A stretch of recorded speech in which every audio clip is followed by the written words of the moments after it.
तो चलिए आइए हम लोग इसके आगे बढ़ते हैं और बनाते हैं ये सवाल।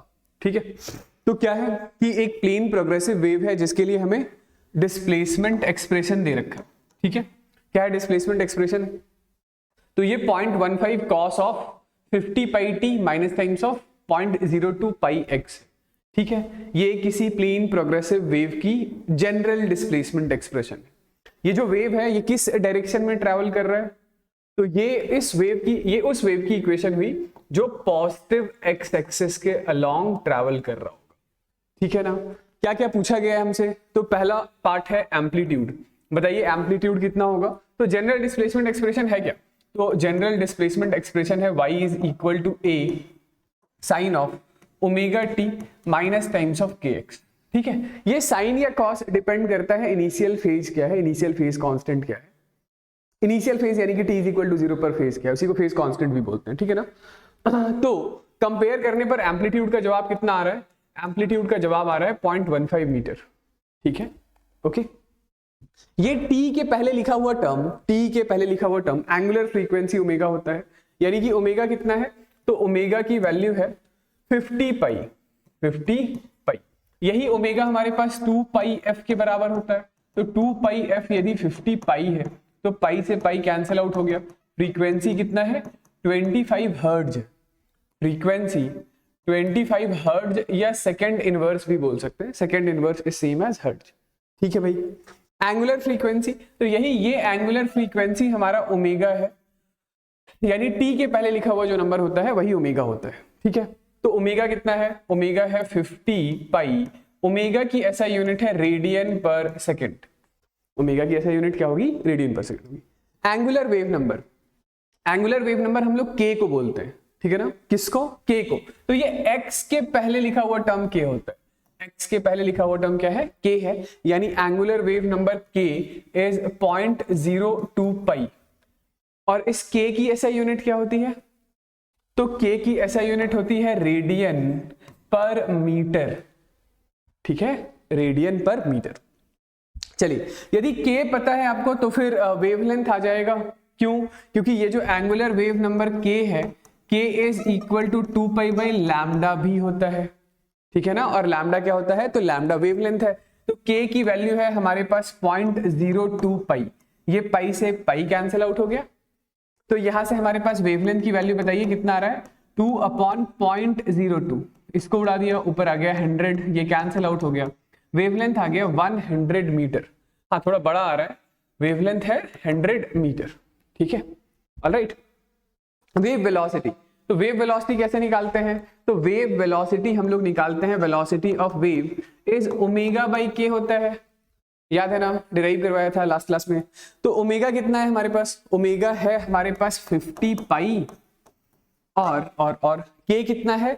तो के है 0.02 पाई। पाई से पाई कैंसिल आउट हो गया, ये कितना आ गया हमारे पास बताइए? तो ये है 2500। तो वेव वेलोसिटी हो गया 2500 मीटर पर सेकंड। यही आ रहा है। ठीक है भाई, wave velocity. Maximum velocity of the particle on the string, तो स्ट्रिंग के ऊपर वो पार्टिकल जो सिंपल हार्मोनिक मोशन परफॉर्म कर रहे हैं उसकी मैक्सिमम वेलोसिटी के बारे में बात किया जाता है। तो उसकी मैक्सिमम वेलोसिटी का एक्सप्रेशन लास्ट क्लास में बताया था कि वेलोसिटी ऑफ द पार्टिकल की जो मैक्सिमम वैल्यू होती है वो होता है a इंटू ओमेगा के बराबर। कितना होता है? a into omega. a है हमारे पास एम्पलीट्यूड विच इज 0.15 मीटर, और ओमेगा कितना था? ओमेगा था 50 पाई। ठीक है, तो ये मल्टीप्लाई कर लीजिए मीटर पर सेकेंड, ये हमारे पास maximum velocity of the particle. Maximum acceleration of the particle क्या होगा? तो याद कीजिए, लास्ट क्लास में बता रखा है acceleration of the particle performing SHM, उसकी जो मैक्सिमम वैल्यू है वो ओमेगा स्क्वायर ए के बराबर था। कितना था? ओमेगा स्क्वायर ए के बराबर। ये मैक्सिमम वेलोसिटी पार्टिकल की तब आती है जब वो पार्टिकल मीन पोजीशन से होकर गुजर रहा होता है। एक्सट्रीम पर तो वेलोसिटी 0 होती है, और मैक्सिमम एक्सेलरेशन कब आता है? जब पार्टिकल एक्सट्रीम पोजीशन पर होता है, वहां पर वेलोसिटी 0 होती है। ठीक है ना, तो ओमेगा का स्क्वायर यानी कि दिस इज 2500 पाई स्क्वायर, और एम्पलीट्यूड कितना है? एम्पलीट्यूड है 0.15। इसकी यूनिट क्या लिखेंगे? मीटर पर सेकेंड स्क्वायर, इसको मल्टीप्लाई कर लीजिएगा, ठीक है। नेक्स्ट मैंने पूछा है position velocity acceleration of the particle at x is equal to 50 centimetre and t is equal to 3/100, ठीक है। इसको इधर इरेज कर देता हूं, थोड़ा लिख लिया है ना ये, ठीक है। ये तो पोजीशन भी निकालना है, वेलोसिटी भी निकालना है और एक्सेलरेशन भी निकालना है। तो पोजीशन के लिए हम लोग क्या करेंगे बताइए, तो पुट कीजिए x की वैल्यू कितनी 50 सेंटीमीटर, तो displacement expression y is equal to 0.15 metre into cos of, ये वाली वैल्यू कितनी आई थी बताइए, ये तो वही लास्ट क्लास का ही है, ठीक है ना। t की वैल्यू कितनी 3/100 माइनस टाइम्स ऑफ 0.02 पाई, और x मैंने कितना बोला है 50 सेंटीमीटर यानी 1/2 मीटर, ठीक है, ठीक है। तो कितना आ रहा है ये,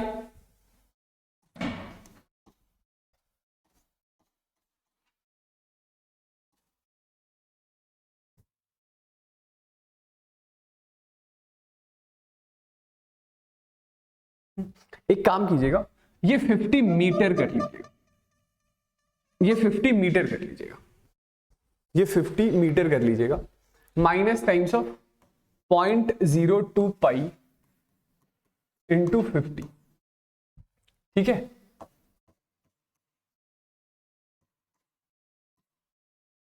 तो ये 3π/2 माइनस टाइम्स ऑफ पाई, तो this is 0.15 metre into cos of π/2, यही आ रहा है, ठीक है। तो cos 90 कितना हो गया 0, तो डिस्प्लेसमेंट पार्टिकल का कितना हो गया 0 हो गया। डिस्प्लेसमेंट पार्टिकल का 0 हो गया यानी कि वो पार्टिकल कहां पर है, मीन पोजीशन पर, ठीक है। और मीन पोजीशन पर प्रेजेंट पार्टिकल की वेलोसिटी कैसी होती है, तो वेलोसिटी ऑफ द पार्टिकल निकालने के लिए आप चाहें तो ये डिस्प्लेसमेंट वाले एक्सप्रेशन को डिफरेंशिएट कर लीजिए, और डिफरेंशिएट करने के बाद जो t और x का कोऑर्डिनेट मतलब जो वैल्यूज दे रखी है वो पुट कर दीजिए, ठीक है। तो जरा बताइए कि एक बार डिस्प्ले इसको डिफरेंशिएट करेंगे तो कितना आ जाएगा, तो ये 0.15 मीटर, ठीक है। कॉस का डिफरेंशिएशन, तो कॉस का differentiation minus times of sine into ये 50 पाई t माइनस 0.02 पाई x, ठीक। x की वैल्यू 50 मीटर उठाकर यहां से यहां डाल दीजिए, t की वैल्यू उठाकर यहां से यहां डाल दीजिए। मैं डायरेक्टली लिख रहा हूं क्योंकि मुझे पता है कि पार्टिकल कहां पर है, मीन पोजीशन पर। तो मीन पोजीशन पर जो वेलोसिटी ऑफ द पार्टिकल होगा वो कैसा होगा, मैक्सिमम। तो आपने जो पहले ही मैक्सिमम वेलोसिटी वाला एक्सप्रेशन निकाल रखा था, मैक्सिमम वेलोसिटी की वैल्यू निकाल रखी है ना, मैक्सिमम वेलोसिटी कितनी होती है, तो मैक्सिमम वेलोसिटी होता है a इंटू ओमेगा के बराबर, तो वही हमारा आंसर आ जाएगा, ठीक है। एम्पलीट्यूड कितना है, तो एम्पलीट्यूड है देखिएगा ये 0.15 इंटू ओमेगा हमारे पास कितना था 50 पाई, ठीक है।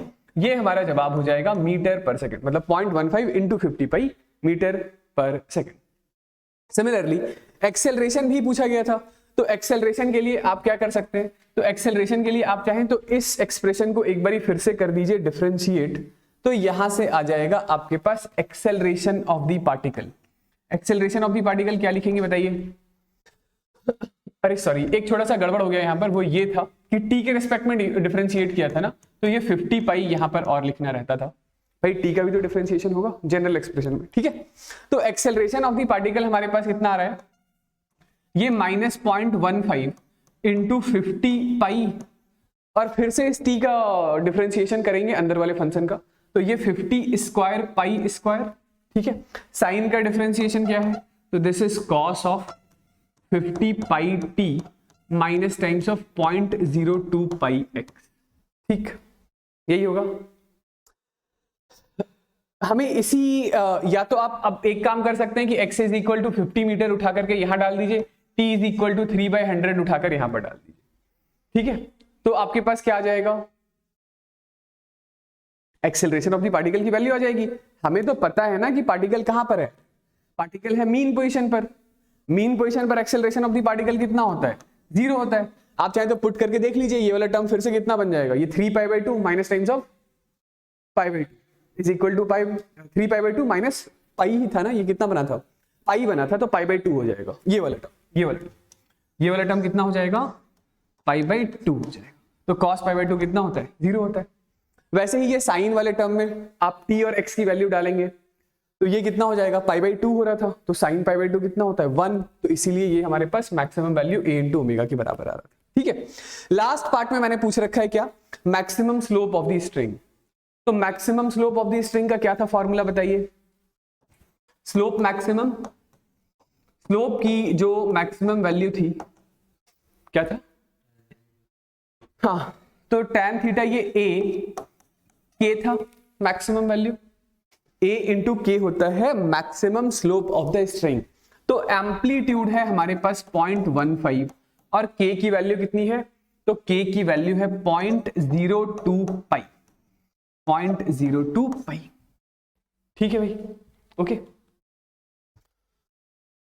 अरे वो पिछली बार सेंटीमीटर से कुछ कंफ्यूजन हो गया था ना, इसीलिए मैंने मीटर में लेकर के सारा सवाल फिर से कर लिया है। ठीक है, चलिए नेक्स्ट बताइए। चलिए आगे बढ़ते हैं। अगला सवाल ये है कि wave pulse is generated in string that lies along x axis. ठीक है, एक्स एक्सिस के अलोंग वेव पल्स ट्रेवल कर रहा है at a point A and B as shown in the figure. R A and R B are the ratio of wave speed to the particle speed. इसका मतलब क्या हुआ कि ये जो आर ए बताया जा रहा है ना, ये क्या है? तो ये है wave speed to the particle speed. ठीक है, अब वेव स्पीड तो ठीक है, वो तो कांस्टेंट ही रहेगा, वेलोसिटी ऑफ वेव।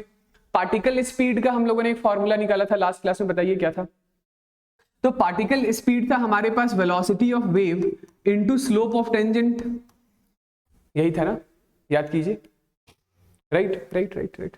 तो वेलोसिटी ऑफ वेव से वेलोसिटी ऑफ वेव तो कैंसिल आउट हो गया। तो आर ए एक्चुअली क्या है? आर ए 1 बाई स्लोप है, स्लोप ऑफ टेंजेंट की बात कर रहा हूं मैं, समझ रहे ना? तो स्लोप ऑफ टेंजेंट मतलब क्या हुआ? स्लोप ऑफ टेंजेंट मतलब ये हुआ कि जैसे ये पॉइंट ए पर आप एक टेंजेंट ड्रॉ करें, पॉइंट ए पर आप क्या ड्रॉ करें? एक टेंजेंट ड्रॉ करें, एक टेंजेंट फिर आप पॉइंट बी पर ड्रॉ करें। तो ये जो टेंजेंट है, ये टेंजेंट एक्स एक्सिस के साथ जो एंगल बना रहे हैं, उस एंगल के tan की वैल्यू की बात चल रही है। ठीक है, तो A जो है वो एक्स एक्सिस के साथ ये वाला एंगल बना रहा है, मैं इसका नाम थीटा ऑफ A निकाल देता हूं। और B पर जो टेंजेंट हम लोगों ने ड्रॉ किया है वो एक्स एक्सिस के साथ ये वाला एंगल बना रहा है, इसका नाम मैं थीटा ऑफ B निकाल देता हूं। जरा देखिए और बताइए कि कौन सा स्लोप बड़ा है? A पर स्लोप बड़ा है भाई। स्लोप कहां बड़ा है? तो theta of A is greater than theta of B हुआ ना, तो tan theta of A will be greater than tan theta of B। भाई तो क्लास में बता ही रखा है कि मैक्सिमम स्लोप कहां पर आता है, तो मैक्सिमम स्लोप यहां पर आता है। मिनिमम स्लोप कहां पर आता है? मिनिमम स्लोप यहां पर आता है ना? तो स्लोप आपका A का बड़ा है, तो RA कैसा हो जाएगा? छोटा, क्योंकि RA क्या है? रेसिप्रोकल ऑफ स्लोप है। तो देयरफॉर RB जो होगा वो ज्यादा बड़ा होगा एज कंपेयर टू RA। ठीक है, ओके, कोई दिक्कत वाली बात नहीं। नेक्स्ट बताइए।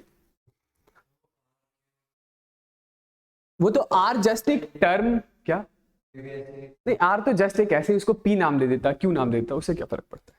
ठीक है, ओके ना? नेक्स्ट बताइए। तो सवाल क्या है, समझ गए? ये 4 फिगर हैं, उसके करस्पॉन्डिंग ये 4 इक्वेशन है। आपको बताना है कि किस फिगर के लिए कौन सा इक्वेशन होगा, किस फिगर के लिए कौन सा इक्वेशन होगा। बस इतना सही सवाल है। चलिए भाई मैं बताता हूं। देखिए क्या है कि सवाल बस सिर्फ इतना सा है कि ये 4 कर्व दे रखा है, दूसरी साइड ये 4 इक्वेशन दे रखा है। आपको बताना है कि किस कर्व के लिए कौन सा इक्वेशन है। ठीक, ओके। हाँ भाई, तो यदि आप इसको देखते हैं, पहले कर्व को, इसके बारे में बात करते हैं, इसके बारे में, ये जो पहला कर्व है इसके बारे में। ठीक है, तो T इज इक्वल टू 0 या X इज इक्वल टू 0 पे ये जो पल्स है, इस पल्स का डिस्प्लेसमेंट कितना है? जो डिस्टरबेंस है, उस डिस्टरबेंस का एम्पलीट्यूड कितना है इस पोजीशन पर? 0 है ना भाई, इस पोजीशन की बात कर रहा हूं। तो इस पोजीशन पर मैं ऐसा कह सकता हूं कि T इज इक्वल टू 0 या X इज इक्वल टू 0 पर इस पॉइंट का एम्पलीट्यूड कितना है, 0 है, 0 है, मतलब सॉरी एम्पलीट्यूड 0 है, या ऐसा बोल लीजिए कि इसका जो y एक्सिस के अलोंग डिस्प्लेसमेंट है वो डिस्प्लेसमेंट कितना है, 0 है। ठीक है, अब जरा एक बार के लिए इस इक्वेशन में t is equal to 0, x is equal to 0 put कीजिए, y की वैल्यू कितनी आ जाएगी, a cos 0, यानी इसके लिए ये तो नहीं होगा क्योंकि cos 0 is equal to a होता है, 1 होता है ना। सिमिलरली इसमें भी यदि x इज इक्वल टू 0 और t is equal to 0 put करते हैं तो y की वैल्यू कितनी आ जाएगी, माइनस है। तो इस कर्व के लिए ये वाला इक्वेशन भी नहीं हो सकता है। जरा नीचे वाले दोनों इक्वेशन में t is equal to 0 and x is equal to 0 put कीजिए तो y की वैल्यू कितनी आ रही है, sin 0 इज 0, तो y इज इक्वल टू 0 इसमें भी आएगा और इसमें भी आएगा। अब आपको देखना है दोनों तो होगा नहीं, दोनों में कोई एक होगा, है ना। यानी पहला क्राइटेरिया तो हम लोग ये चेक कर रहे हैं कि t इज इक्वल टू 0 पर और x इज इक्वल टू 0 पर इस पॉइंट का डिस्प्लेसमेंट कितना है, 0 है। तो वो कौन सा इक्वेशन सेटिस्फाई कर रहा है, तो वो c भी कर रहा है और d भी कर रहा है। अब कैसे होगा, तो अब ऐसे होगा कि हम लोग यानी कि हमें ये समझ में आ रहा है कि इसी से मिलता जुलता जो दूसरा फिगर है कौन सा है, ये तीसरा वाला है। इस तीसरे वाले में भी चेक कीजिए, तो तीसरे वाले में भी t is equal to 0, x is equal to 0 पर ये y पॉइंट का डिस्प्लेसमेंट कितना है, 0। तो पहले और तीसरे में किसी एक का आंसर c होगा, किसी एक का आंसर d होगा। इतनी बात समझ आ रही है, ठीक है।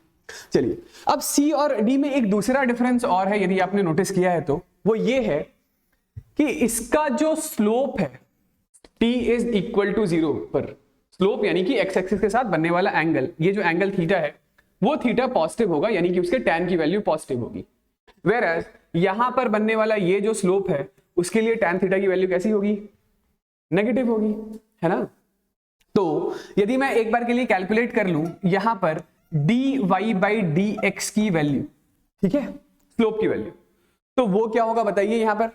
तो इसके लिए y is equal to a, ठीक है, साइन का differentiation cos of omega t minus k x का डिफरेंशिएशन माइनस के एक्स का डिफरेंशिएशन कितना, माइनस के।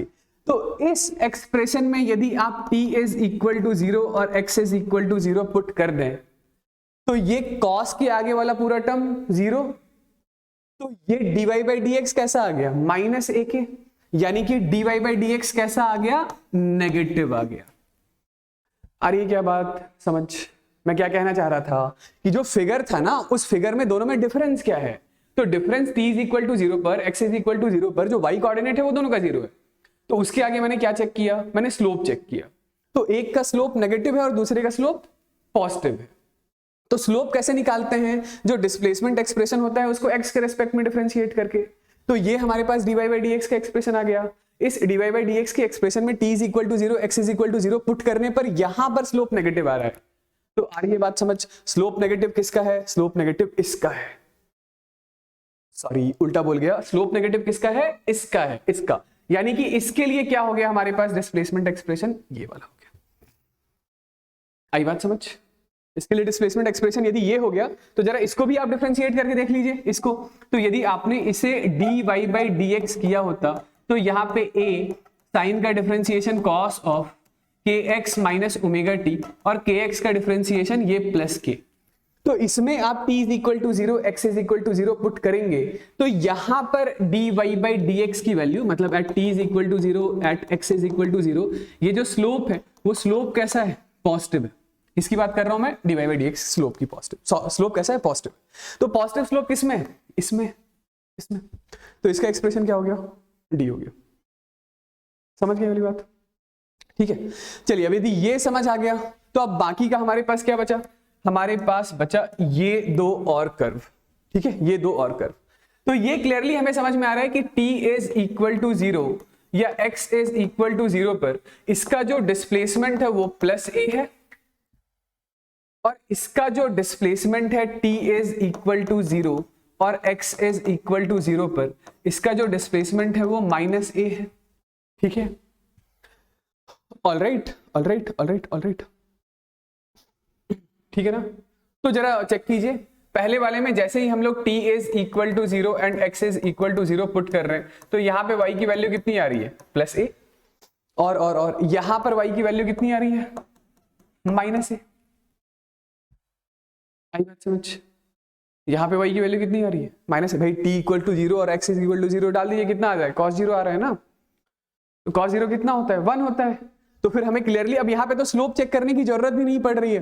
हालांकि स्लोप चेक करने का कोई फायदा होता क्या?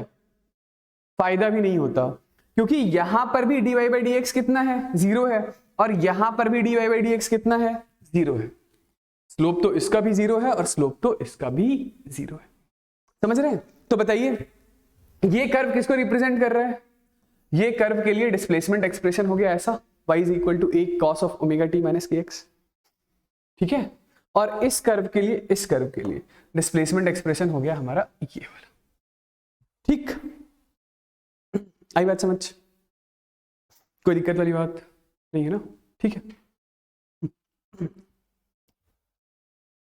अच्छा, यदि मैं ऐसा लिख देता कि y is equal to minus a times of cos of omega t minus kx, क्या तब भी इसके लिए ये आंसर सही होता? नहीं होता। मैं ये कह रहा था इसकी जगह ओमेगा t माइनस kx लिखा होता तो भाई तब भी यही होता, तब भी इसके लिए, मतलब ये वाली जो कर्व है ना, इसके लिए आप ये दोनों एक्सप्रेशंस लिख सकते हैं। क्यों? क्योंकि cos ऑफ माइनस थीटा तो cos थीटा ही होता है। तो मैं kx माइनस ओमेगा टी लिखूं या ओमेगा टी माइनस kx लिखूं, एक ही चीज है। आ रही है बात समझ? सिमिलरली इसके लिए यदि आपने displacement expression y is equal to a, इधर लिखता हूं, इसके लिए और करके आपको y is equal to a cos of kx minus omega t लिखा होता, तो भी इसके लिए डिस्प्लेसमेंट एक्सप्रेशन आप ये वाला भी बता सकते थे, क्योंकि cos of minus theta is same as cos of theta.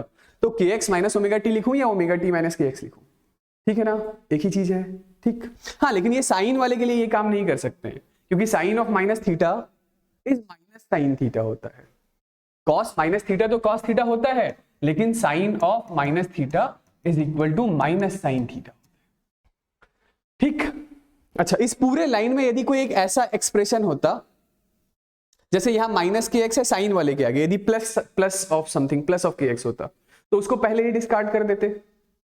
मैं ये कहना चाह रहा था कि साइन के टर्म्स में ओमेगा टी प्लस के एक्स, साइन के टर्म्स में ओमेगा टी प्लस के एक्स होता तो वैसे ही डिस्कार्ड हो जाता। क्यों? क्योंकि ये जो वेव है ये एक्स एक्सिस के अलॉन्ग ट्रैवल कर रही है, और यदि प्लस के एक्स होता तो वो वेव नेगेटिव एक्स एक्सिस के अलॉन्ग ट्रैवल कर रही होती, तो वैसे ही डिस्कार्ड हो जाता। समझ रहे हैं? ठीक है, तो मैं बस अपनी बात समराइज कर देता हूं। लास्ट में मैंने बस ये बताया है कि ये कॉस के अंदर लिखे हुए टर्म्स उल्टे करके भी लिखे हुए होते ना, तो भी इसके आंसर्स को हम लोग यहां पे ऐसे मार्क कर सकते थे। मतलब इसी के डिस्प्लेसमेंट एक्सप्रेशन को दूसरे इस फॉर्म में, या इसके डिस्प्लेसमेंट एक्सप्रेशन को इस फॉर्म में हम लोग एक्सप्रेस कर सकते हैं। Reason being cos of minus theta is equal to cos theta ही होता है। ठीक है, चलिए हेडिंग डालिए, लिखिए। अगला टॉपिक हम लोग स्टार्ट कर रहे हैं, speed of wave on string. ठीक है, काफी इंपॉर्टेंट है।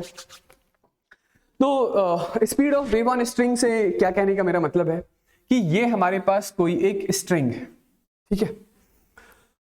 ये क्या है? कोई एक रस्सी है, स्ट्रिंग। इस स्ट्रिंग की लेंथ एक बार के लिए मान लीजिए L है, स्ट्रिंग का मास मान लेते हैं M है, ठीक है। इस स्ट्रिंग के ऊपर आपने कोई एक ऐसा पल्स क्रिएट कर दिया और ये पल्स भाग रहा है किसी स्पीड से, ठीक है। ये पल्स सामने की तरफ भाग रहा है किसी वेलोसिटी से, ये VW लिख देता हूं, velocity of wave on string, ठीक है। तो ये जो स्ट्रिंग है, ये स्ट्रिंग इलास्टिक स्ट्रिंग है। इस स्ट्रिंग में ये पल्स तभी ट्रैवल कर पाएगा जब इस स्ट्रिंग में कुछ टेंशन हो, ठीक है। मैंने बता रखा है कि वेव प्रोपगेशन के लिए मीडियम के पास कुछ प्रॉपर्टी होनी चाहिए, उसमें से one of the property elasticity था, ठीक है। तो इस स्ट्रिंग में टेंशन भी होना चाहिए वेव प्रोपगेशन के लिए, ठीक है। तो एक बार के लिए मैं फॉर्मूला स्टेट कर रहा हूं, अभी मैं फॉर्मूला आपको डिराइव करके भी दिखाता हूं कि ये जो velocity of wave on the string होता है, ये velocity of wave on the string का एक्सप्रेशन होता है under root of T by mass of the string divided by length of the string, ठीक है। तो ये जो मास पर यूनिट लेंथ है, मास पर यूनिट लेंथ है, इसको लैम्डा या म्यू से रिप्रेजेंट करते हैं। कुछ बुक्स में म्यू से करते हैं, कुछ बुक्स में लैम्डा से करते हैं। तो आप तो याद रखिएगा क्या, कि जो वेलोसिटी ऑफ वेव है that is equal to under root of T by mu होता है। काफी स्टैंडर्ड फॉर्मूला है, रटा हुआ होना चाहिए, ठीक है। यदि मैं बोलूं कि ये डिराइव करके दिखाइए तो कर लेंगे डेरिवेशन। एक तरीके से तो आपको डेरिवेशन आना चाहिए, वो है डायमेंशनल एनालिसिस। तो डायमेंशनल एनालिसिस वाला डेरिवेशन मैं स्किप कर रहा हूं क्योंकि उसमें कुछ खास फिजिक्स तो है नहीं। आप चाहें तो घर में एक बार प्रैक्टिस कर लीजिएगा, ठीक है। डायमेंशनल एनालिसिस से कैसे हम लोग ये वेलोसिटी के एक्सप्रेशन तक पहुंचेंगे, तो बस डायमेंशंस इक्वेट कर देंगे। डायमेंशंस इक्वेट कर देंगे, मेरे कहने का मतलब है कि जो वेलोसिटी होगा, वेलोसिटी की डायमेंशन क्या होती है, तो velocity is m raise to the power 0, l raise to the power 1, t raise to the power -1। तो ये जो वेलोसिटी है, ये वेलोसिटी किसी डायमेंशनलेस कांस्टेंट, ये जो डायमेंशनलेस कांस्टेंट होता है वो हम लोग एक्सपेरिमेंटल मेथड से निकालते हैं, है ना। किस पर ये वेलोसिटी डिपेंड करेगा, तो लेंथ पर, मास पर और टेंशन पर। तो मुझे नहीं पता कि मास के कौन से पावर पर डिपेंड करेगा, मैं मास पर पावर a मान लेता हूं। मुझे नहीं पता लेंथ के कौन से पावर पर डिपेंड करेगा, तो मैं लेंथ पर पावर b मान लेता हूं। मुझे नहीं पता टेंशन के कौन से पावर पर डिपेंड करेगा, तो मैं t पर पावर c मान लेता हूं। इसी तरीके से करते हैं, ठीक है ना। तो ये m raise to the power 0, l raise to the power 1, t raise to the power -1। Left hand side का dimension should be equal to right hand side का डायमेंशन। तो k तो एक डायमेंशनलेस कांस्टेंट है। राइट हैंड साइड में आप क्या लिखेंगे, राइट हैंड साइड में आप लिखेंगे कैपिटल M पर पावर a, l पर पावर b, और t क्या है, t टेंशन है, tension is a force, force is equal to mass into acceleration. तो ये m l t raise to the power -2 whole पर पावर c, ठीक है ना। तो यहां से आप क्या लिखेंगे बताइए, तो ये m पर पावर a प्लस c आ जाएगा, राइट। l पर पावर b प्लस c आ जाएगा और t पर पावर -2c आ जाएगा।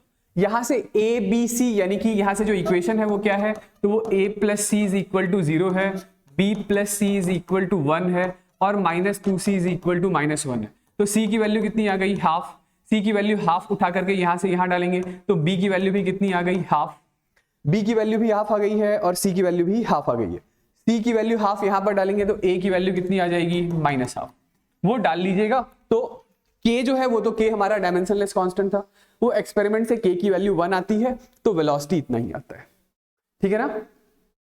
समझ गए क्या कहना चाह रहा हूं, ठीक है। बस यही abc की वैल्यू हम लोग इधर पुट कर देंगे तो वेलोसिटी कितना हो जाएगा, लीजिए लिख ही देता हूं मैं। डायमेंशनलेस कांस्टेंट 1 होता है by experiment, this is equal to m पर पावर a, m पर पावर a की वैल्यू कितनी है, तो a की वैल्यू है -1/2। l पर पावर b, l पर पावर b यानी l raise to the power 1/2। अगला क्या था, t पर पावर c, तो c की वैल्यू भी कितनी है, 1/2। तो इसी चीज को हम लोग लिख लेते हैं, this is under root of t by m/l, और उसी m/l को मैंने म्यू लिख दिया है, ठीक है। ये तो जस्ट ऐसे ही मैंने करके दिखा दिया। एक दूसरा तरीका है वेलोसिटी डिराइव करने का, जरा इसको देखिएगा। दिस इज मेथड नंबर 2, ठीक है। हालांकि मैं पहले ही बता दूं कि जो यदि सिर्फ आप नीट के लिए ही प्रिपेयर कर रहे हैं तो आपका अल्टीमेट जो एम होना चाहिए वो बस एंड रिजल्ट पे ही होना चाहिए। फिर भी डेरिवेशन जस्ट एक बार के लिए सीख सकते हैं, मतलब समझ सकते हैं, बहुत ज्यादा डेरिवेशन पे स्ट्रेस करने की जरूरत नहीं है। अल्टीमेटली जो आपके काम की चीज है वो एंड रिजल्ट है।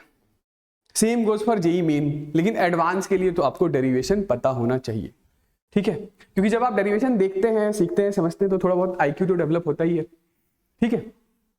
तो सुनिए, ये रस्सी है, इस पर एक ऐसा पल्स, वेव पल्स, ये सामने की तरफ किसी VW वेलोसिटी से भाग रहा है, ठीक है। तो ये बाकी की जो रस्सी है, बाकी की जो स्ट्रिंग है, वो तो रेस्ट पर है, ठीक है। मेरे कहने का मतलब है रस्सी का ये वाला हिस्सा अभी रेस्ट पर है, ये वाला हिस्सा अभी रेस्ट पर है, ये जो पल्स है ये इस तरीके से आगे बढ़ रहा है, ठीक है ना। इस तरीके से पल्स आगे बढ़ रहा है। कितनी वेलोसिटी हम लोगों ने मान रखा है, VW उसका नाम दे दिया है, ठीक है। अब ऐसा सुनिएगा कि लेट से यहां पर एक ऑब्जर्वर और ये ऑब्जर्वर भी सामने की तरफ VW वेलोसिटी से भागना स्टार्ट कर देता है। तो अब क्या होगा? अच्छा, ये रस्सी की जो वेलोसिटी है वो भी कांस्टेंट है और ये जो ऑब्जर्वर है उस ऑब्जर्वर की भी वेलोसिटी कांस्टेंट है। वेलोसिटी कांस्टेंट मतलब इनर्शियल फ्रेम है, यानी कि इस लड़के एक्सेलरेशन जीरो है, मेरे कहने का मतलब है इनर्शियल फ्रेम ही है, तो एक्सेलरेशन जीरो है इस बालक का। तो इसके फ्रेम से यदि आप रस्सी के बारे में बात करेंगे तो कोई सूडो फोर्स वगैरह दिखाने की जरूरत नहीं है, समझ रहे? Constant velocity. मैं तो बस आपसे ये जानना चाह रहा था कि इस बालक को क्या नजर आएगा यदि ये बालक भी v वेलोसिटी से, यानी कि जो वेलोसिटी इस पल्स की है, वेव पल्स की है, उसी स्पीड से ये बालक भी सामने की तरफ भाग रहा है, तो ये वाला सेगमेंट उसे इसकी तरफ, मतलब बालक की तरफ आता हुआ दिखाई देगा।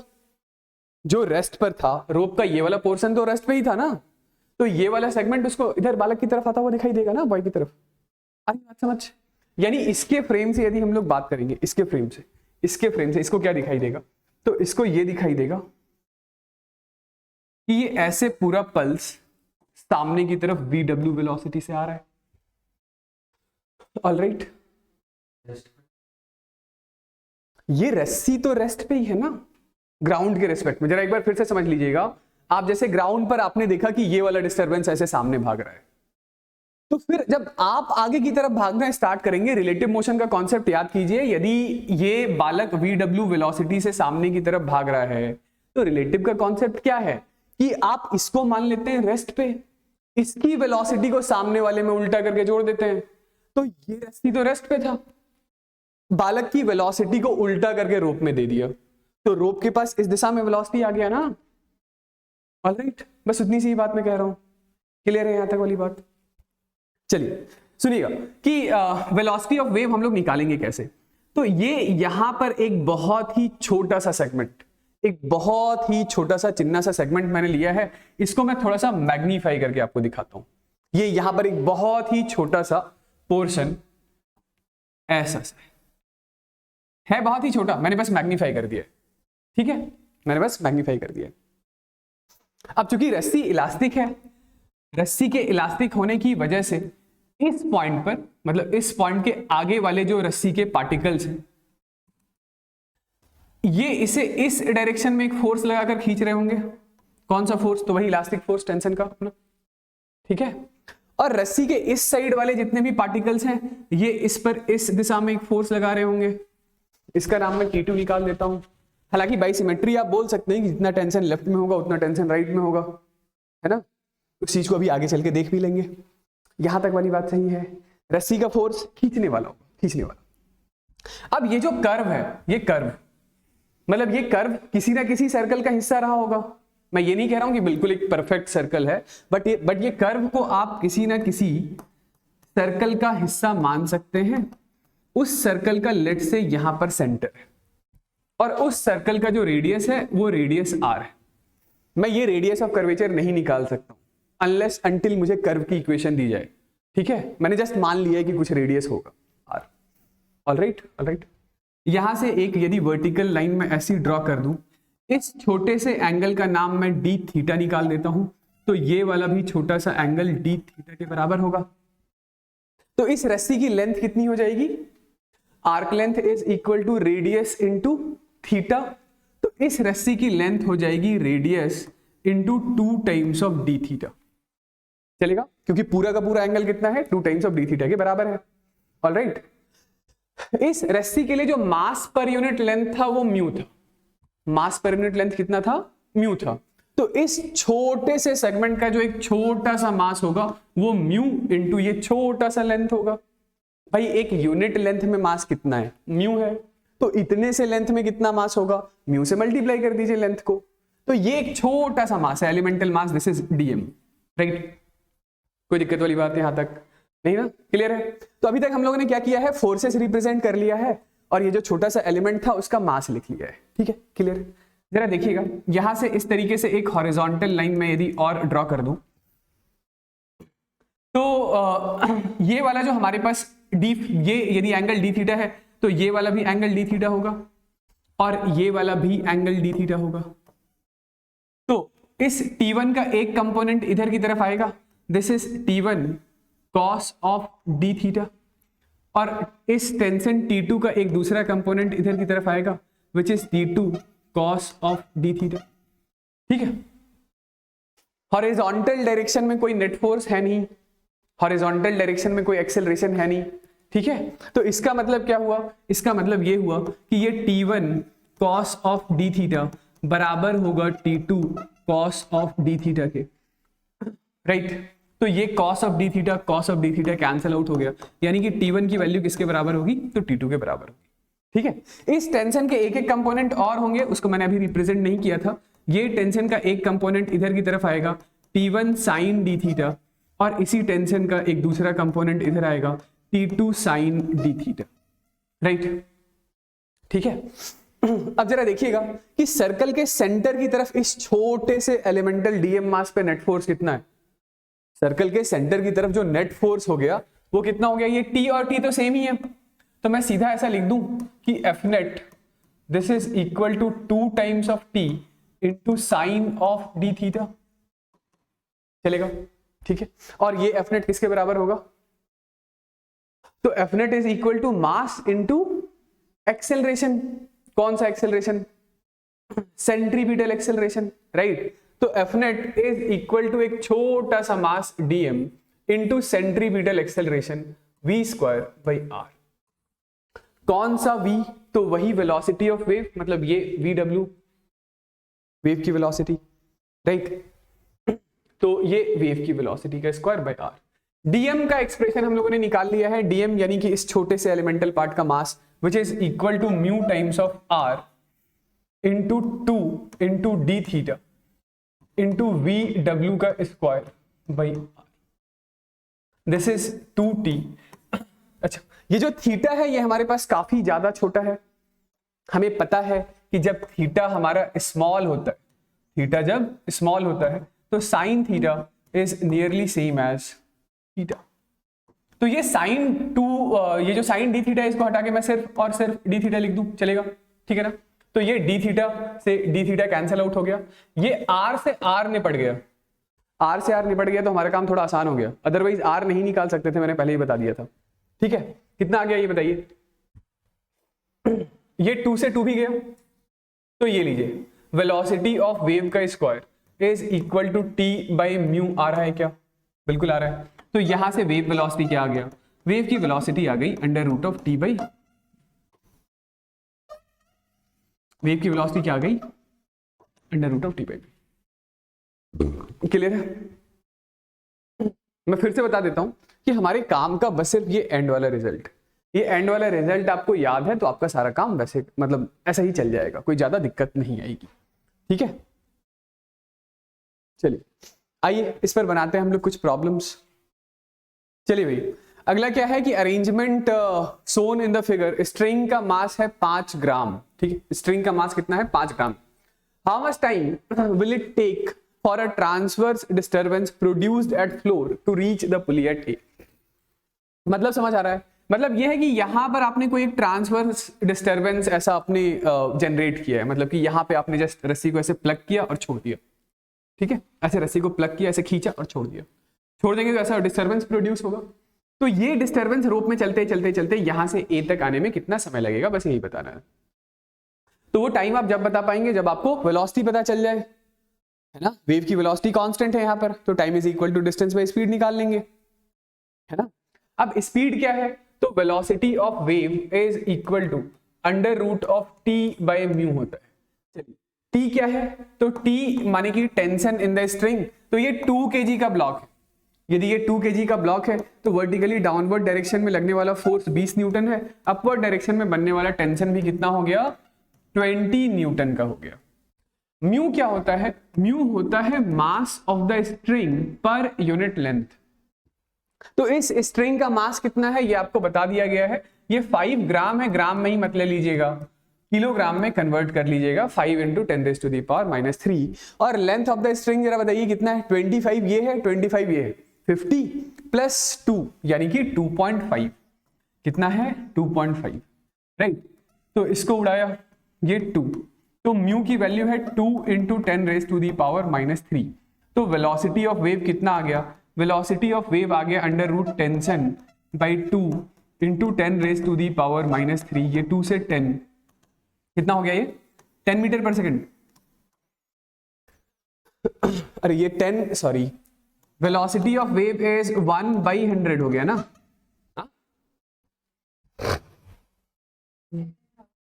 अरे ये ऊपर आएगा, सॉरी माय बैड, एक सेकंड, कैलकुलेशन थोड़ा सा मैंने गड़बड़ कर दिया है।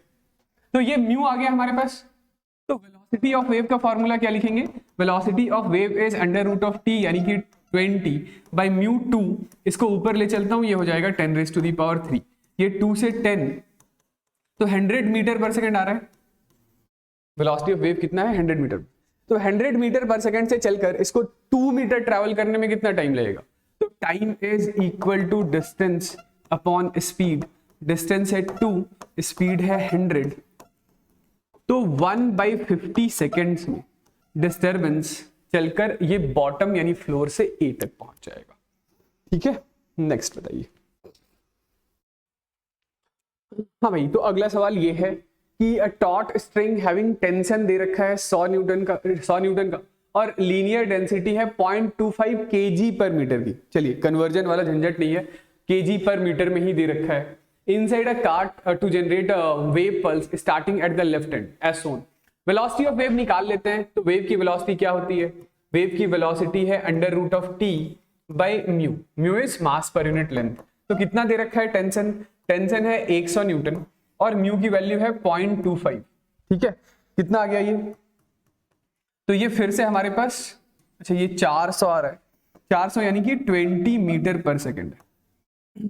वेव की वेलोसिटी कितनी है, 20 मीटर पर सेकेंड। क्वेश्चन आगे बोला जा रहा है कि what should be the velocity of the cart so that pulse remain stationary with respect to ground. मतलब ग्राउंड से देखने पर, ग्राउंड से देखने पर ये पल्स रेस्ट पे ही नजर आए। तो गाड़ी की स्पीड कितनी होनी चाहिए, कितनी होनी चाहिए गाड़ी की स्पीड, बताइए कितना जवाब बताया आपने। गाड़ी की स्पीड भी 20 मीटर पर सेकेंड ही होनी चाहिए।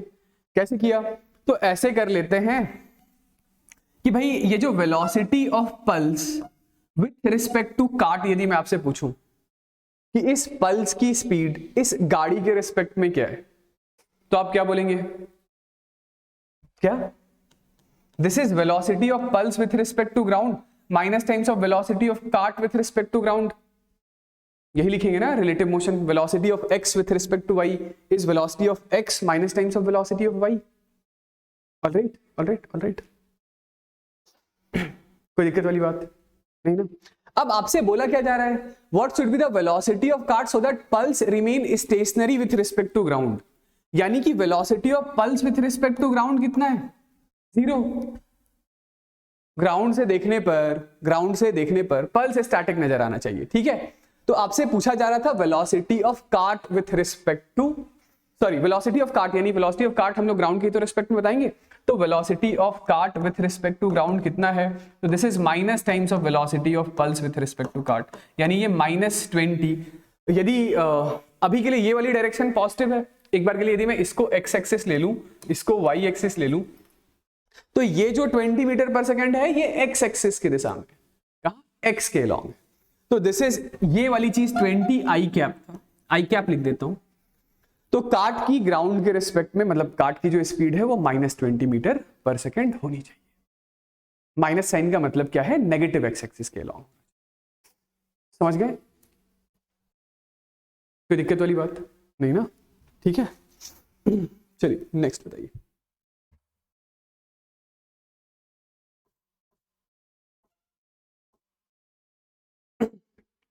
तो सवाल ये है कि ऐसा सा कोई सिचुएशन दे रखा है आपको जिसमें एक प्लैंक है जिसका मास है 20 kg का, उसके ऊपर एक ब्लॉक रखा हुआ है 5 किलोग्राम का।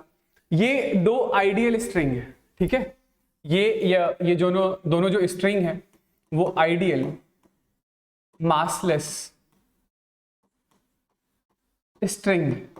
मासलेस स्ट्रिंग से मेरे कहने का मतलब क्या है, मतलब आइडियल स्ट्रिंग, मासलेस तो नहीं बोलूंगा एक बार के लिए, बस आइडियल स्ट्रिंग्स बोल देता हूं। मेरे कहने का मतलब है कि ये 20 और 5 kg के मुकाबले जो स्ट्रिंग में मास पर यूनिट लेंथ है वो 10 ग्राम पर मीटर है, सॉरी 10 माइक्रोग्राम, ग्राम ही है ना, सॉरी ग्राम है, 10 ग्राम पर मीटर है। इसका मतलब समझ रहे हैं? इसका मतलब है ये 20 + 5 यानी कि 25 kg के मुकाबले स्ट्रिंग के मास को आप इग्नोर कर सकते हैं, यानी स्ट्रिंग में हर जगह टेंशन एक जैसा ले सकते हैं। स्ट्रिंग में सिंपली हर जगह टेंशन कैसा ले सकते हैं? एक जैसा ले सकते हैं, बस ये बात है। यस, चलिए देखिए, ऐसा है कि पूरा का पूरा सिस्टम कहां पर है? रेस्ट पर। पूरा का पूरा सिस्टम रेस्ट पे है। तो यदि मैं एफबीडी बनाऊं तो ये यहां सेंटर से डाउनवर्ड डायरेक्शन में कौन सा फोर्स दिखाऊंगा? 200 न्यूटन का। मास कितना है? 20 किलोग्राम। इसके साथ साथ ये 5 kg का ब्लॉक यहां पर और रखा हुआ है, तो वर्टिकली डाउनवर्ड डायरेक्शन में 50 न्यूटन और दिखा दीजिए। ठीक है, इन फोर्सेस को कौन बैलेंस कर रहा है? तो स्ट्रिंग में बनने वाला टेंशन, इस स्ट्रिंग में बनने वाला टेंशन T1 नाम दे देते हैं, और इस स्ट्रिंग में बनने वाला जो टेंशन है उसका नाम T2 निकाल देते हैं। ठीक है, तो पूरा सिस्टम रेस्ट पर है। रेस्ट पे है तो वर्टिकल डायरेक्शन में या हॉरिजॉन्टल डायरेक्शन में इक्विलिब्रियम है। तो अभी हम लोग वर्टिकल डायरेक्शन में ऊपर की तरफ काम करने वाला फोर्स जरूर से ही नीचे की तरफ काम करने वाले फोर्स के बराबर रहा होगा। तो क्या मैं ऐसा लिख दूं कि ये T1 + T2 this is equal to 250 newton के बराबर रहा होगा, इक्वेशन नंबर 1। लेकिन ये तो एक इक्वेशन बना, एक इक्वेशन बना, अननोन तो 2 है, तो एक और इक्वेशन बनाना पड़ेगा। तो दूसरा इक्वेशन कौन सा बनाएंगे बताइए? तो दूसरा इक्वेशन हम लोग बना लेंगे टॉर्क नेट 0 का। ठीक है, क्योंकि ये पूरा सिस्टम रोटेट भी तो नहीं हो रहा है। यदि नहीं रोटेट हो रहा है तो टॉर्क नेट कितना है? 0। अब आप बोलेंगे कि किस पॉइंट के अबाउट टॉर्क नेट 0 है? तो जवाब है हर पॉइंट के अबाउट टॉर्क नेट 0 है। ये रोटेशन में मैंने सिखा रखा है, याद है ना, कि इक्विलिब्रियम यदि बॉडी का होता है रोटेशनल, तो जिस पॉइंट के अबाउट आपका मन करे आप उस पॉइंट के अबाउट टॉर्क नेट 0 लिख सकते हैं।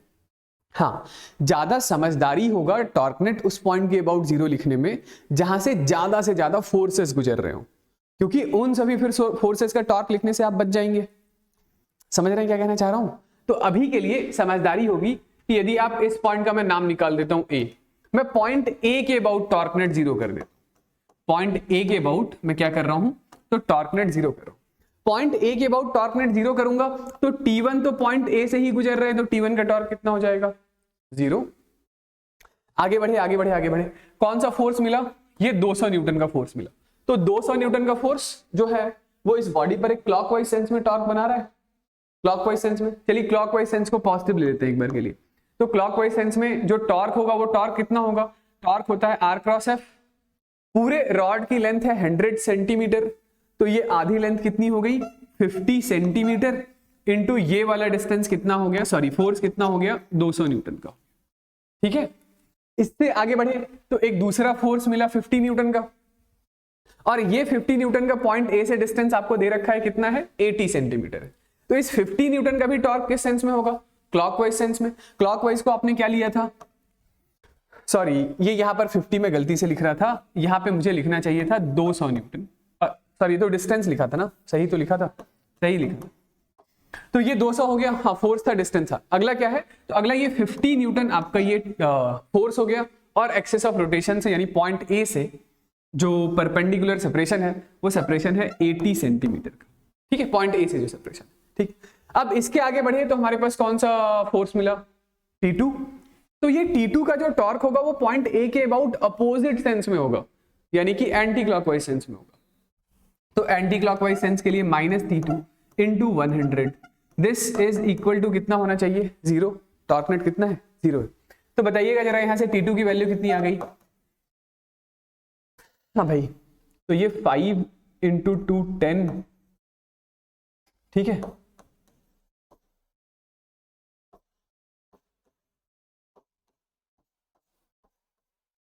तो ये T2 आ गया 140 न्यूटन। यदि T2 140 न्यूटन आ गया तो T1 कितना आ गया? T1 आ गया 250 माइनस 140 यानी कि 110 न्यूटन। समझ गए क्या? यदि ये T1 और T2 आ गया तो पहले अब चलिए हमें जो निकालना था वो ये था कि यहां पर यदि आपने एक सेकंड मतलब एक डिस्टरबेंस, एक पल्स क्रिएट कर दिया है, तो वो पल्स ऊपर रस्सी में कितनी स्पीड से भाग रहा है उसका नाम हम लोग VW1 रख लेते हैं। यहां पर जो एक पल्स आपने बनाया था वो पल्स ऊपर की तरफ किसी वेलोसिटी से भाग रहा था, उसका नाम हम लोग VW2 रख लेते हैं। तो ये VW1 का expression under root of T1 by mu होगा। इस स्ट्रिंग में टेंशन T1 की वैल्यू कितनी थी, तो दिस इज 140 बाई म्यू कितना दे रखा है 10 ग्राम है, तो 10 रेज टू दी पावर -3, ये ऊपर आएगा तो 3 हो जाएगा। कितना हो गया ये, this is under root of 140 into 100।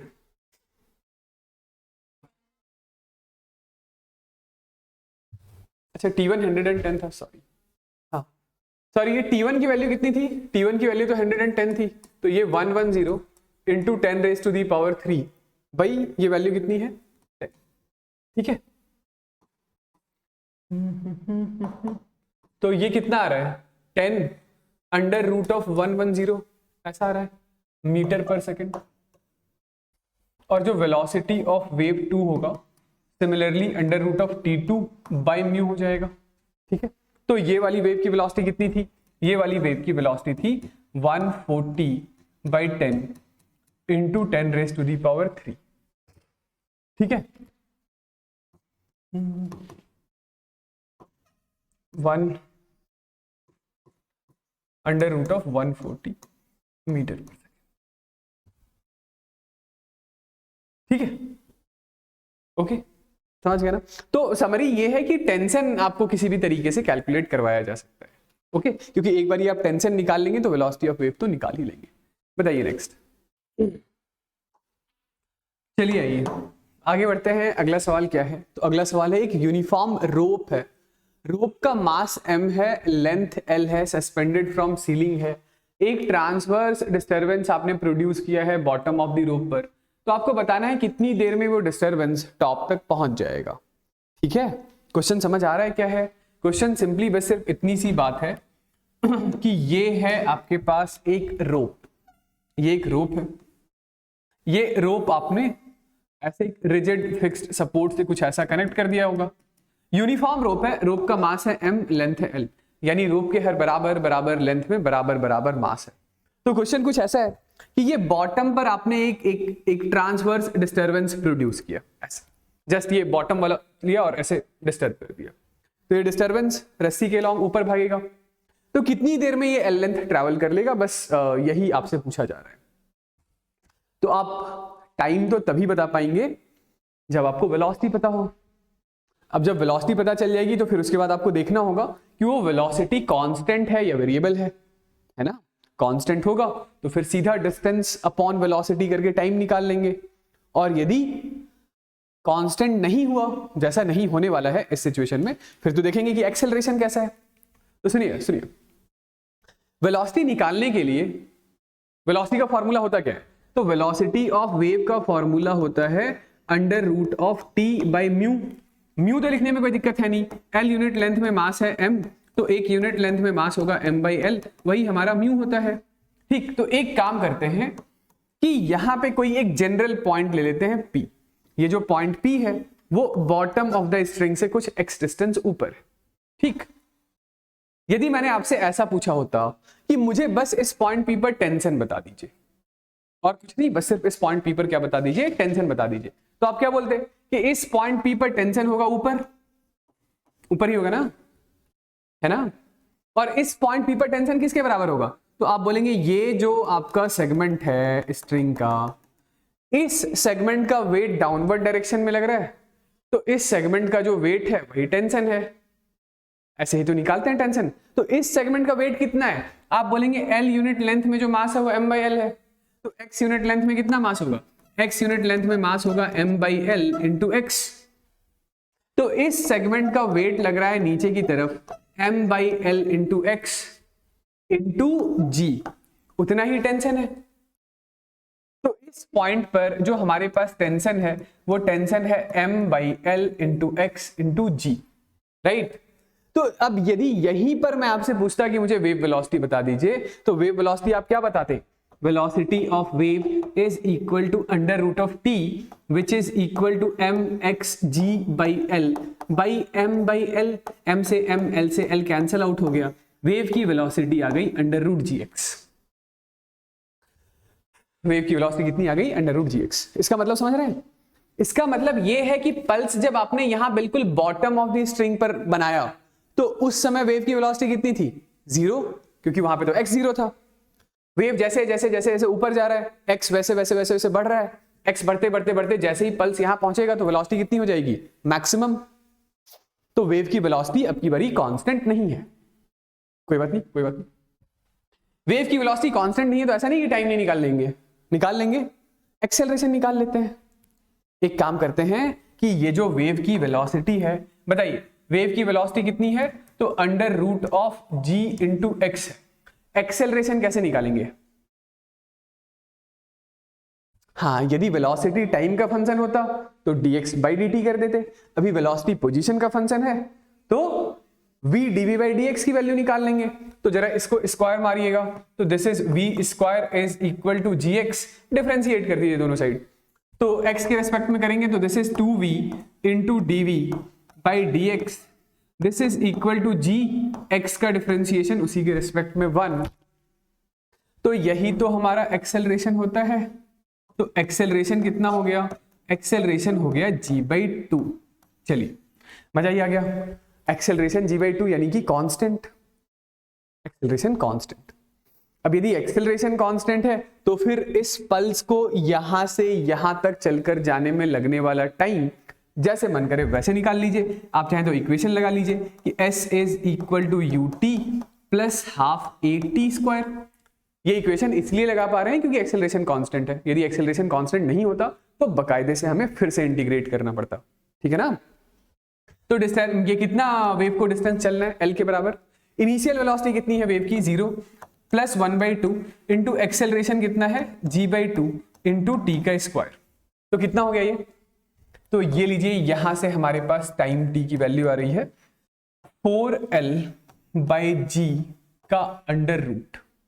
Time कितना आ रहा है? टाइम आ रहा है 4l, time is equal to under root of 4l/g, या इसी को आप 2 times of under root l/g भी लिख सकते हैं। हाँ भाई, तो वही जो आप पूछ रहे थे मैं उसी पर आ रहा हूं कि यदि स्ट्रिंग है तो ठीक है। मतलब अभी तक हम लोगों ने क्या पढ़ा कि ये हमारे पास एक रस्सी है, इसके ऊपर जो वेव ट्रैवल कर रहा है that is equal to under root T by mu velocity से चल रहा है। ठीक है, तो यहां पर जैसे जैसे टेंशन बढ़ेगा वैसे वैसे वेव की वेलोसिटी बढ़ेगी। जैसे जैसे मास पर यूनिट लेंथ कम होता चला जाएगा, रस्सी जितनी हल्की होगी तो वेव की वेलोसिटी भी उतनी ज्यादा होगी। ये तो भाई एक बात हुई। अब बात यह है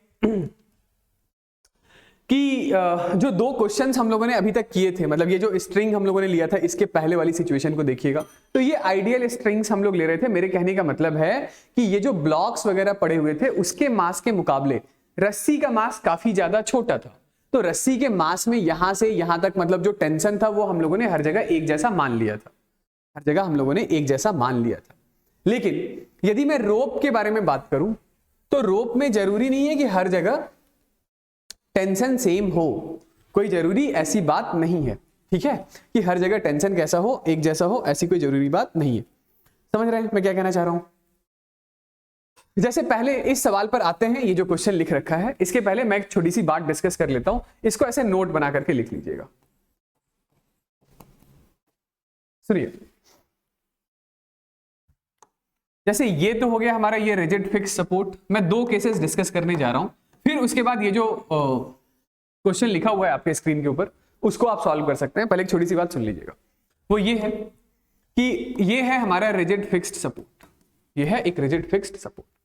ठीक है, यहां पर हमारे पास एक रस्सी है, इस रस्सी का मास हम लोग स्मॉल m ले लेते हैं, रस्सी की लेंथ हम लोग l ले लेते हैं। इससे कनेक्ट कर दिया मैंने एक बार के लिए एक कैपिटल M मास का ब्लॉक। ठीक है, तो यदि ऐसा हो कि कैपिटल M बहुत ज्यादा बड़ा हो स्मॉल m से, मतलब कैपिटल M किलोग्राम के ऑर्डर का हो और स्मॉल m ग्राम के ऑर्डर का हो या मिलीग्राम के ऑर्डर का हो, ऐसा कुछ हो।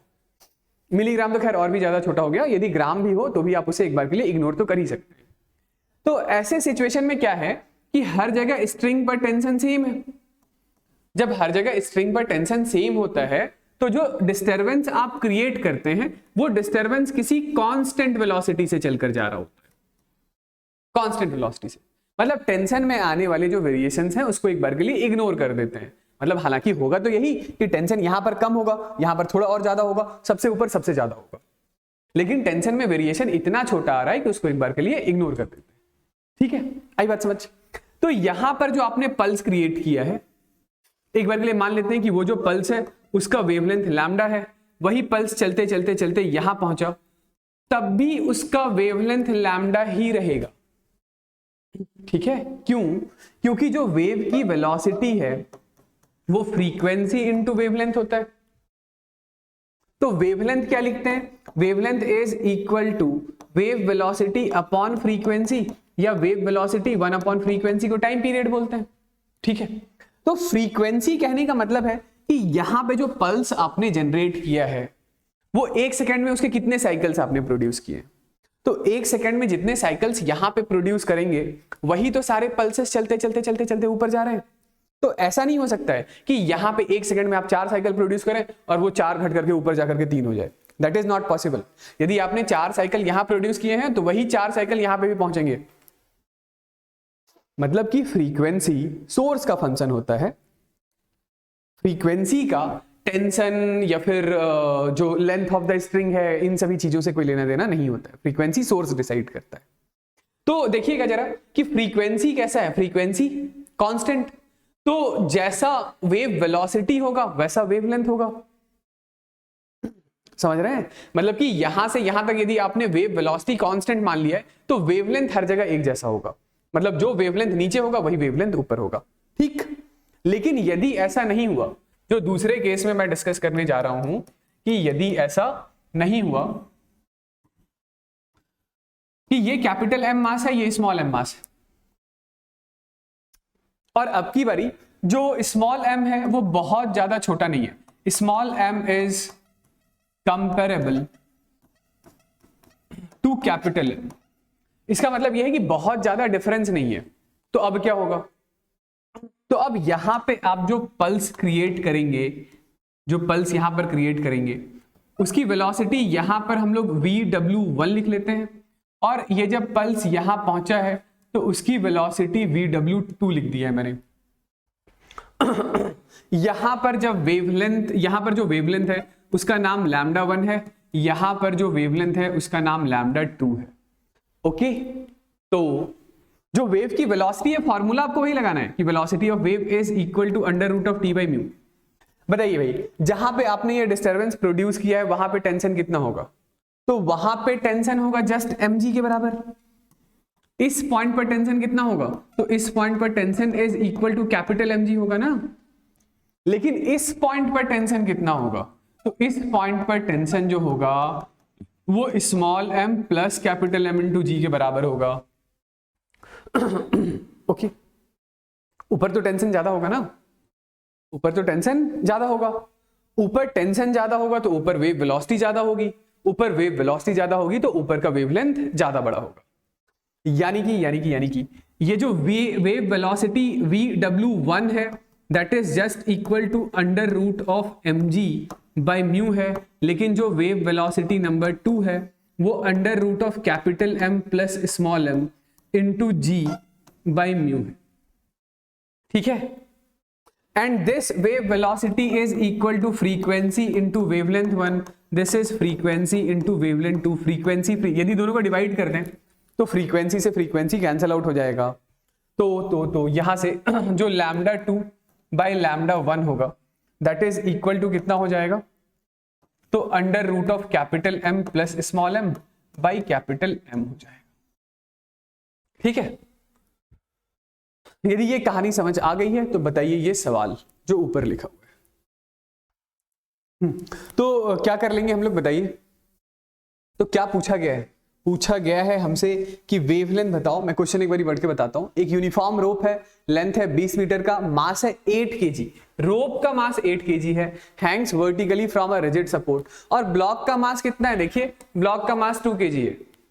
तो भाई अभी ब्लॉक के मास के सामने रोप के मास को कैसे इग्नोर करें? रोप का ही तो मास ज्यादा हो गया, यानी रोप के अलग अलग पॉइंट पर टेंशन की वैल्यू अलग अलग होगी। ठीक है भाई। Free end of the rope, sorry, a transverse pulse of wavelength 0.06 meter is produced at the lower end of the rope. What is the wavelength of the pulse when it reaches the top? तो यही situation है। देखिए मैं इसी में काम चला लेता हूं एक बार के लिए, है ना, कि ये इसका मास था 2 kg, इसका मास है 8 kg। इसका मास कितना है? 8 kg, जिसको स्मॉल m लिख रहा था। लैम्डा 1 कितना दे रखा है? लैम्डा 1 दे रखा है कितना? 0.06। लैम्डा 1 दे रखा है 0.06 मीटर। हमसे लैम्डा 2 पूछा गया है, तो lambda 2 by 0.06 is equal to under root of capital M plus small m, यानी 8 प्लस 2 10 बाई 2, तो ये आ गया 5, यानी lambda 2 is under root 5 times of 0.06 metre. यही होगा ना? ठीक है, ऑल राइट। बताइए नेक्स्ट, है ना। चलिए आइए आगे बढ़ते हैं। अगला सवाल यह है कि स्ट्रिंग में एक टेंशन है 100 न्यूटन का, मास पर यूनिट लेंथ है 10 ग्राम पर मीटर। एक डिस्टरबेंस है रस्सी के ऊपर जो ट्रैवल कर रहा है पॉजिटिव एक्स एक्सिस के लॉन्ग, ठीक है, और आपको शेप के बारे में बता दिया गया है कि t इज इक्वल टू 0 पर रस्सी ऐसी शेप की है। आपसे पूछा क्या जा रहा है? तो स्पीड ऑफ वेव बताइए और इसकी शेप ड्रॉ कीजिए t इज इक्वल टू 0 पर भी और t is equal to 0.1 seconds पर भी। ठीक है, चलिए वेव वेलोसिटी तो निकालना है कम से कम। सबसे पहले वेव वेलोसिटी निकाल लिया, कितना आया? तो velocity of wave is equal to under root of t by mu. तो t यानी कि टेंशन है 100 न्यूटन का और म्यू है 10 into 10 raise to the power -3 के बराबर। तो ये कितना हो गया? ये हो गया 10 रेज टू दी पावर 4, यानी कि 100 मीटर्स पर। ठीक है, ठीक। ड्रॉ करने में दिक्कत हो रहा है, तो आइए कोशिश करते हैं, ड्रॉ करते हैं इसको।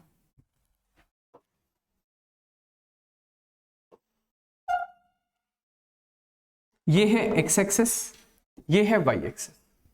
आपसे बोला ये जा रहा है कि y is equal to x by 2 plus 2। ये कब के लिए इक्वेशन है? जब x कोऑर्डिनेट आपका -4 से 0 के बीच का है। ठीक है, -4 कहां होगा? यहां, मतलब ये कोऑर्डिनेट है -4, 0। ठीक है, तो इसके बीच में आपको शेप ड्रॉ करना है। तो ये क्या दिखाई दे रहा है? y is equal to mx plus c दिखाई दे रहा है। तो straight line, positive slope, positive intercept, क्या दिक्कत आ रहा है? ये जो y is equal to x plus 2 है, y is equal to x by 2 plus 2। ठीक है, x की वैल्यू को जरा 0 डालिए, यहां पे कितना आ रहा है? 2 आ रहा है। तो x 0, तो y कितना है? 2, यानी कि ये वाला पॉइंट हो गया आपका 0,2। ठीक है, ओके। तो पॉजिटिव स्लोप और पॉजिटिव इंटरसेप्ट, ये रस्सी कैसी होगी? तो ऐसा होगा, ऐसा, है ना। देख लीजिए y इंटरसेप्ट कितना है? 2 है। ठीक, इसके पहले कैसा है? तो इसके पहले ये रस्सी ऐसी है, ऐसी। इसके पहले ये रस्सी ऐसी, यहां से ये रस्सी ऐसा हुआ। ठीक है, -4 से 0 में रस्सी ऐसी है। ठीक है, आगे बढ़ते हैं, 0 से 2 में बात करते हैं। 0 से 2 में, तो ये यहां कहीं पर होगा, इसका कोऑर्डिनेट कितना? 2,0। 0 से 2 यानी कि ये वाला सेगमेंट। इस सेगमेंट में y is equal to -x plus 2, यानी y is equal to -mx plus c। यानी स्लोप कैसा है? नेगेटिव। इंटरसेप्ट कैसा है? पॉजिटिव। तो रस्सी कैसी दिखाई देगी? ऐसी दिखाई देगी, ऐसा ही होगा ना। ठीक है भाई, और इसके आगे रस्सी कैसी है? तो इसके आगे रस्सी ऐसी, इसके आगे जो रस्सी है वो, ठीक है। ये पूरा जो डिस्टरबेंस है वो डिस्टरबेंस इधर की तरफ भाग रहा है कितनी वेलोसिटी से? 100 metre per second, 100 metre per second. Okay, तो यदि ये रस्सी अभी ऐसी है तो आपसे पूछा क्या जा रहा है, t इज इक्वल टू 0 पर तो आपने शेप ड्रॉ कर दिया, पूछा जा रहा है t is equal to 0.1 seconds पर भी बताओ। तो 0.1 सेकेंड पर यही चीज उठ करके कितना आगे आ जाएगा, 0.1 सेकेंड पे ये वाली चीज उठ करके आगे आ जाएगी, कितना आगे आ जाएगी, हाँ 10 मीटर। आ रही बात समझ? यानी कि ये तो रस्सी आपको ऐसा दिखाई दे रहा है t इज इक्वल टू 0 पर, t is equal to 10 seconds पर, t is equal to 10 seconds पर ये जो डिस्टेंस होगा वो डिस्टेंस कितना हो जाएगा, ये वाला कोऑर्डिनेट 2,0 था, है ना, तो distance is equal to speed into time, speed है 100 इनटू टाइम 0.1 यानी कि 10। अच्छा, ये मुझे मेंशन करना पड़ेगा कि ये जो कोऑर्डिनेट्स हैं ये तो मीटर पर सेकंड है ना, ठीक है, न्यूटन हाँ मीटर है, चलिए कोऑर्डिनेट मीटर में ही ले लीजिए, ये कोऑर्डिनेट जो है ये मीटर में, ये मेंशन होगा सवाल में, ठीक है, ये मेंशन होगा, ये अभी इसमें नहीं लिखा हुआ है पर ये मेंशन होगा, ठीक है। तो मैं क्या कह रहा था कि ये वाला जो कोऑर्डिनेट था 0,2, इस पॉइंट का कोऑर्डिनेट कितना था, तो 0,2 था, ये 10 मीटर आगे चला जाएगा, 10 मीटर, यदि ये 10 मीटर आगे चला जाएगा तो फिर ये बताइए ये जो -4 है ये उठकर कहां आ जाएगा, 6 पे, तो इस पॉइंट को मैं लिखता हूं 6,0, ठीक है, ज्यादा तो नहीं दे रहा, ये जो 2 है वो उठकर कहां चला जाएगा, 12 पर, तो इस पॉइंट का कोऑर्डिनेट हो गया 12,0, इस पॉइंट का कोऑर्डिनेट हो गया 10,0 और ये वेव वेलोसिटी वही 100 मीटर पर सेकंड से भाग रही है। आई बात समझ? ठीक है, तो ये ऐसा दिखाई देगा। अब इसमें आपसे एक दो चीजें और भी पूछी जा सकती है, क्या आपसे ये पूछा जा सकता है कि बताओ बताओ बताओ बताओ बताओ ये -6 है ना, तो वो पॉइंट जो सॉरी -6 बोल रहा हूं गलती से, 6,0 पर जो है ना, ये वाला 6,0 पर वाला जो पार्टिकल है वो t इक्वल्स टू, ये टाइम कितना था, ये वाला टाइम था हमारे पास 0.1 सेकेंड, तो 6,0 वाला पार्टिकल तो x एक्सिस पर ही है, जो 7,0 वाला पार्टिकल है वो y एक्सिस में कितना ऊपर है। यदि ये सवाल आ गया कि वो पार्टिकल जिसका कोऑर्डिनेट 7,0 है वो y एक्सिस में उसका डिस्प्लेसमेंट बता दो कितना, तो क्या करेंगे, कहां इक्वेशन के चक्कर में पड़ रहे हैं, ये ट्राइंगल और ये बड़ा वाला ट्राइंगल, क्या दोनों ट्राइंगल सिमिलर नहीं है, बिल्कुल है ना, समझ रहे हैं, सवाल सुन रहे हैं, क्या पूछना चाह रहा हूं, मैं पूछना चाह रहा था कि 6,0 और 10,0 के बीच में प्रेजेंट कोई सा भी जो पार्टिकल है, यदि उसका डिस्प्लेसमेंट पूछ लिया जाए कि इस टाइम पर यानी कि t is equal to 0.1 second पर वो पार्टिकल कितना ऊपर है, या इसके आगे भी 10 से 12 के बीच का कोई पार्टिकल उठाइए जैसे 11,0, वो मीन पोजीशन से कितना ऊपर है उसका डिस्प्लेसमेंट बताइए, बता देंगे, बिल्कुल बता देंगे, कैसे, तो मैं ये 7,0 के लिए करके आपको बता रहा हूं कि ये जो ट्राइंगल है ये बड़ा वाला और दूसरा ये वाला, ये दोनों ट्राइंगल कैसे हैं, सिमिलर हैं, सिमिलर ट्राइंगल है, तो दिस बाय दिस यानी कि y बाय ये वाला डिस्टेंस कितना 1, y by 1 is equal to ये डिस्टेंस, ये वाला डिस्टेंस कितना 2 बाय ये वाला डिस्टेंस कितना 4, तो y इज इक्वल टू कितना आ गया 1/2, तो ये 1/2 मीटर ऊपर होगा, 1/2 मीटर ऊपर होगा। ओके, बताइए कि ये जो पार्टिकल है इसकी वेलोसिटी कहां होगी, अभी ऊपर होगी कि नीचे होगी,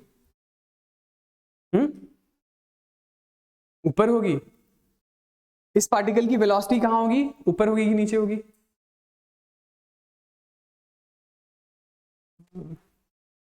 यार उस दिन उतना फिगर बना बना के समझाया था,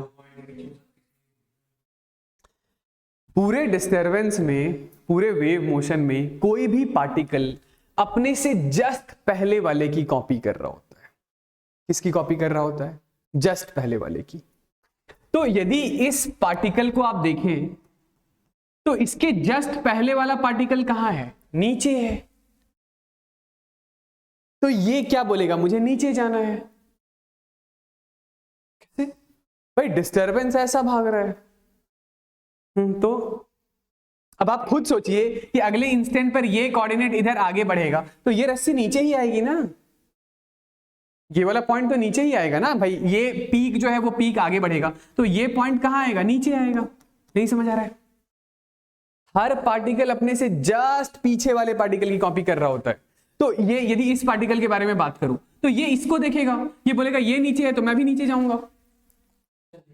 हाँ, नेक्स्ट पार्ट में देखिए, यहां पर इस पार्टिकल की वेलोसिटी की डायरेक्शन बतानी है तो ये क्या बोलेगा? मेरे से जस्ट पहले वाले को देखो, मेरे से जस्ट पहले वाला ये वाला है, ये कहां है? ये मेरे से ऊपर है तो मैं भी कहां जाऊंगा? ऊपर जाऊंगा। डिस्टरबेंस कहां से आ रहा है? डिस्टरबेंस तो पीछे से आ रहा है। हाँ, तो लेफ्ट वाले की कॉपी करेगा ना कोई सा भी पार्टिकल। कौन? X y z. किसके बारे में बात कर रहे हैं? नहीं, x भला y की कॉपी कैसे कर सकता है? y x की कॉपी करेगा ना, क्योंकि x ने जो किया है वही काम y को करना है, y ने जो काम किया है वही काम p को करना है। इस तरीके से डिस्टरबेंस आगे प्रोपेगेट हुआ है ना। डिस्टरबेंस, एनर्जी, मोमेंटम सबसे पहले किसके पास था? तो सबसे पहले x के पास था। x ने आगे y को दिया है। x जैसा जैसा मोशन परफॉर्म करेगा वैसा वैसा y परफॉर्म करेगा। आ रही है बात समझ? आ रहा है? ठीक है। तो इस तरीके से डिस्टरबेंस प्रोपेगेट करता है। तो मैं खैर पूछना ये चाह रहा था, अभी समझ आ रहा है कि आप जस्ट पीछे वाले पार्टिकल को देखिए। जस्ट पीछे वाला पार्टिकल जैसा मोशन होगा, जैसा मोशन कर रहा होगा, बिल्कुल वैसा ही मोशन उसके आगे वाला करेगा। तो ये देखेगा y क्या कि x नीचे है, x देखेगा उससे नीचे वाला, जो उससे पीछे वाला पार्टिकल है वो नीचे है, तो उसकी वेलोसिटी कहां होगी? नीचे की तरफ होगी। ठीक है, कोई दिक्कत वाली बात नहीं ना। मैं यदि पूछ लूं कि मुझे ये x वाले पार्टिकल की वेलोसिटी बताइए, x वाले पार्टिकल की वेलोसिटी बताइए, बताइए x वाले पार्टिकल की वेलोसिटी बताइए, कैसे बताएंगे? तो x वाले पार्टिकल की वेलोसिटी हम लोग ऐसे बताएंगे कि velocity of particle is minus times of wave velocity into slope of tangent. यही होता है ना, याद कीजिए, डिराइव करके दिखाया लास्ट क्लास में। तो वेव की वेलोसिटी कितनी है? वेव की वेलोसिटी है माइनस टाइम्स ऑफ 100 और स्लोप ऑफ टेंजेंट। तो स्लोप ऑफ टेंजेंट आप x पे निकालिए, y पे निकालिए, कहीं पर भी निकालिए। ये स्लोप ऑफ टेंजेंट बोले तो ये वाला एंगल थीटा, उसके tan की वैल्यू। तो tan थीटा कितना है? ये परपेंडिकुलर, ये है 2 और ये है बेस 4। tan थीटा कितना है? 1/2 है। तो tan थीटा कितना है? स्लोप ऑफ टेंजेंट यानी कि tan theta which is equal to 1/2। तो इस पार्टिकल की वेलोसिटी कितनी है? इस पार्टिकल की वेलोसिटी है -50 metre per second. Minus sign क्या बता रहा है? माइनस साइन ये बता रहा है कि वेलोसिटी डाउनवर्ड डायरेक्शन में है। आई बात समझ? यही काम चलिए इसके लिए करके देख लीजिए। तो इसके लिए फिर स्लोप कैसा आ जाएगा? स्लोप नेगेटिव आ जाएगा, माइनस माइनस प्लस हो जाएगा। तो इस पार्टिकल की वेलोसिटी कहां आ जाएगी? ऊपर आ जाएगी। समझ रहे हैं? इसके लिए स्लोप नेगेटिव हो गया ना, इसके लिए स्लोप नेगेटिव हो गया। तो इस पार्टिकल की वेलोसिटी यदि निकालनी होती, इसकी चलिए मैं कोई दूसरा कलर यूज करता हूं। इसकी वेलोसिटी यदि निकालनी होती, इसकी, तो इस पार्टिकल की जो वेलोसिटी है vp, वो क्या होता? तो ये vp is minus times of wave velocity. Wave velocity is 100 into ये, तो इसके लिए tan थीटा नेगेटिव लिखते हैं और वो tan थीटा कितना होता? तो ये 2/2। देख लीजिए ये स्लोप क्या है? -1 है, यानी कि -1। तो ये ऊपर 100 मीटर पर सेकेंड आ जाता। आई बात समझ? सॉरी, ठीक है। तो इस तरीके से आप रस्सी के ऊपर किसी भी पॉइंट की वेलोसिटी या उसका जो पोजीशन है मीन से वो निकाल सकते हैं। ऑलराइट, ठीक है।